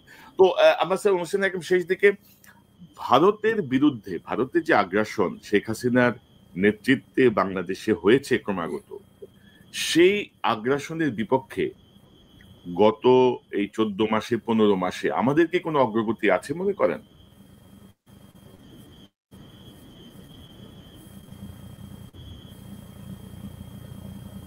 আপনার কথা মধ্যে আগ্রাসনের বিরুদ্ধে শেষের কথাটুকু আসেনি ভাই। গত 15 মাসে আমরা কি সেই আগ্রাসনের বিপক্ষে আমাদের অবস্থানটা একটু সংহত করতে পেরেছি? আমাদের অবস্থানটা কি এখন? আপনার পর্যবেক্ষণটা কি? খুব হতাশাব্যঞ্জক। আমি আপনাকে বলি যে আমি মুক্ত বড় দলগুলোর সাথে গালাগালি করছে, একটা দল বলে কথা বলছে, ওরা বলে আবার একটা দল এটা করছে, ব্লেম গেম চলছে। কোনো শিক্ষা নেয়নি তারা অতীত থেকে, আমি খুব শঙ্কিত দেশের ভবিষ্যৎ কি হবে। এই এই এই নেতৃত্ব দিয়ে আমি খুব হতাশ কিছু হবে বলে আমি মনে করি না। তো 19 আর 20, but all are doing power politics করছে, প্যাট্রিয়টিক পলিটিক্স করছে না তারা। তো সামনে তো নির্বাচন, আপনি নির্বাচন অংশ নেবেন? আমার মাঝে মাঝে মনে হয় যে নতুন করে প্ল্যাটফর্ম তৈরি করে দেশ করার ডাক একটা। তো আমরা কি নির্বাচনে আপনার অংশগ্রহণের ব্যাপারে কোনো আভাস পেতে পারি?